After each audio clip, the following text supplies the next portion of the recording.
Your partner says one thing, but does completely different thing.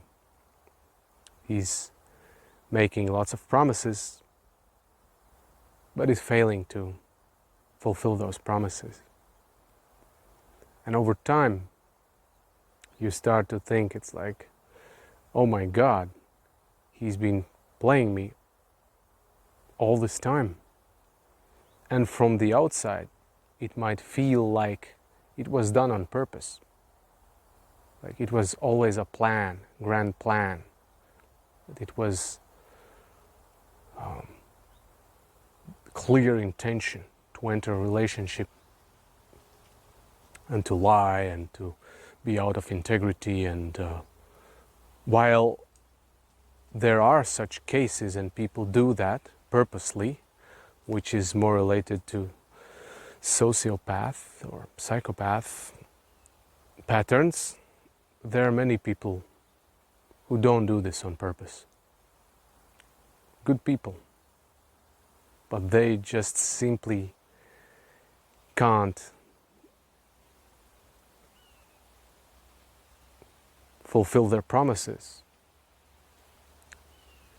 And this often happens unconsciously.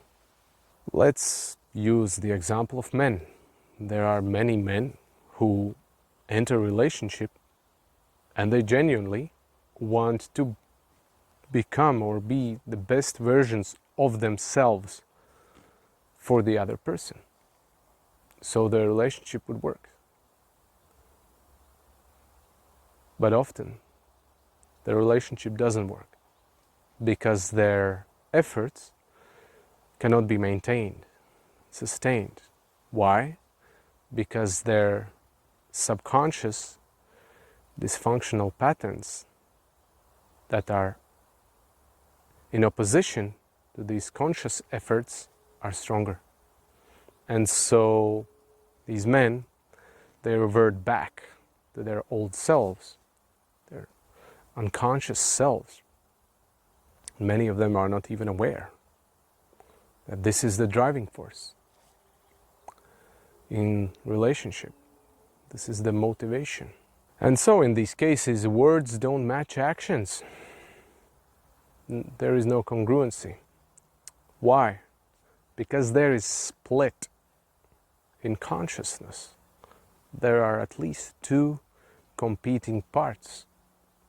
There is one part, the conscious part, the conscious effort that wants to change, that wants to be this good version, good husband, good partner, provider, protector.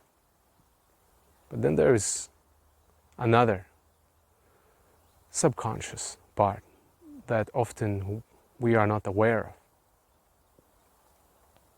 And this part is in opposition. It's protector part.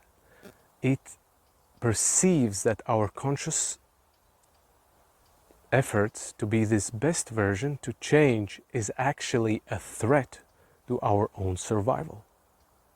And so this subconscious protector part, which we can call also resistance, will do everything in its power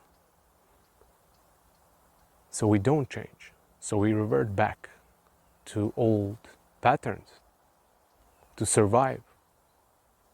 And so here is this inner conflict. We say one thing, this one part, but we do another thing when this other part is in the driver's seat. So it doesn't match. And often it's not conscious.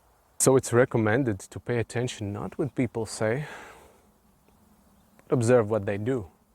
Because what they do is stronger part, often. And that reflects some of the dominant beliefs that we live by. And often we are unconscious of them, but our actions reflect that what we perceive as more important for our survival, for our well-being.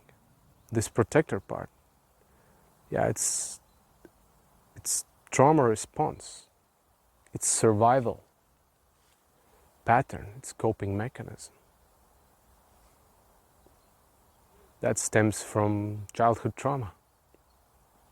When we were young kids, we learned quickly through socializing what was acceptable, what was not acceptable about us. And then quickly we learn, okay, what parts of us or traits are not desirable and will be rejected in me, and which ones won't.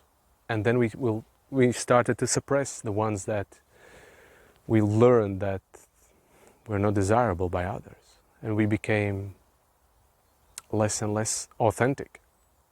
And we started to wear these masks as adaptations.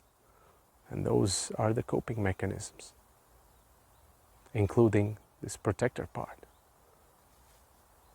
that were created to make sure that we survived, to make sure that we were safe, not punished, because many children have also experienced in their childhood that they couldn't express certain emotions because their parents couldn't handle that and they would get punished.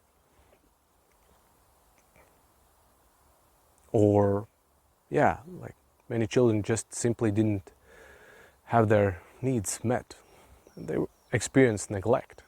And so, in order to avoid neglect, they needed to come up with a adaptive strategy how to overcome that and start meeting their needs.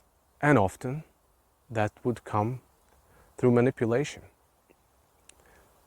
And so then we hear different labels also as trauma response or coping mechanisms, including narcissism,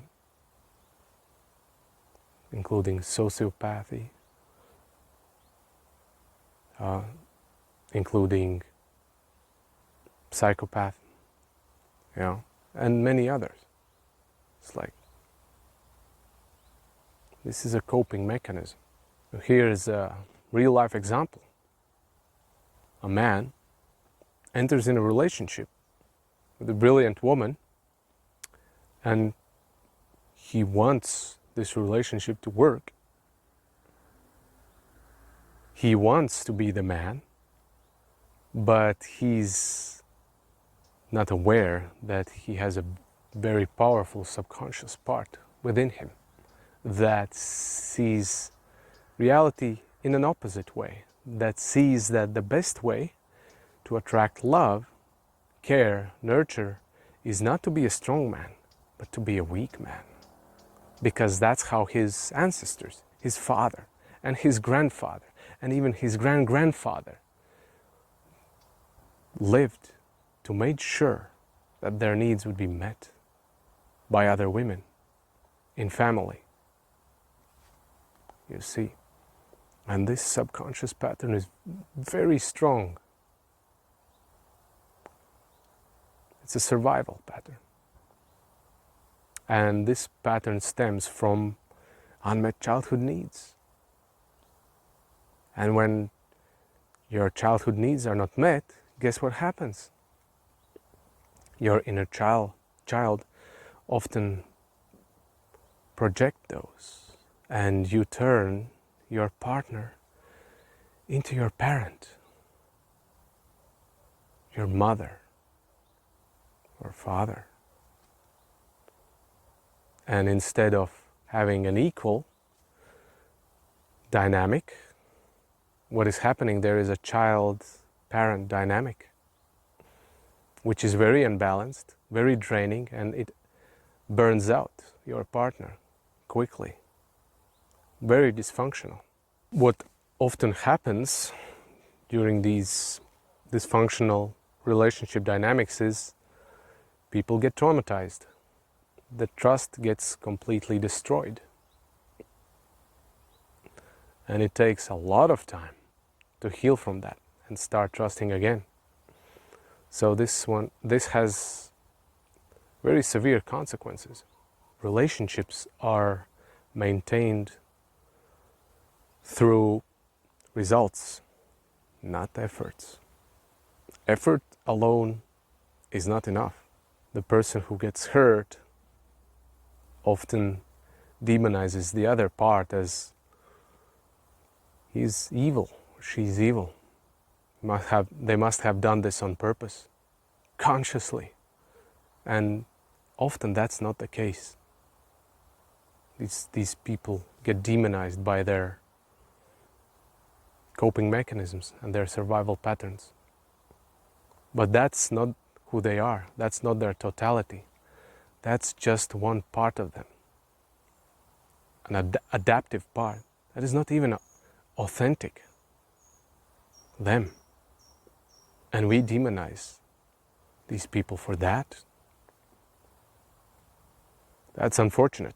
And these protector parts, or these survival patterns, these coping mechanisms, they get activated very quickly. Because it's a survival, it's fight or flight. Like it happens unconsciously, like a reaction, reactive very quickly. It's primal, it's tied to our nervous system. Literally, it's survival for us. So we can shift in the moment so quickly that we might not be even aware how quickly we shifted. And might take us a while, when situation has ended, or when we are in the situation, then we are perhaps noticing, hey, wait a minute, what happened? Like, why did I suddenly change what I wanted to say and started to speak in a different manner? That's why. That deep and that unconscious this pattern is. Very strong. Literally tied to our survival. When we shift instantly, in the moment, we project our childhood unmet needs and we become version we have learned growing up that has worked for us before, and we're gonna use the same strategy unconsciously. It's like, okay, I'm gonna play this character, I'm gonna wear this mask because this worked in the past. It's not guaranteed that this is gonna work this time, but we'll try. We're gonna be a nice guy, you know, and we're gonna indirectly try to extract our need, not directly, which unfortunately is manipulation. But that's what a lot of us learned as an effective strategy. And once we become aware of these shadow parts of ours, then we can start to change. Until we are not aware, it's really difficult to change. You can't compete with self-preservation mechanism that you are not even aware of, that it's there and is affecting how you show up, and is affecting your relationships,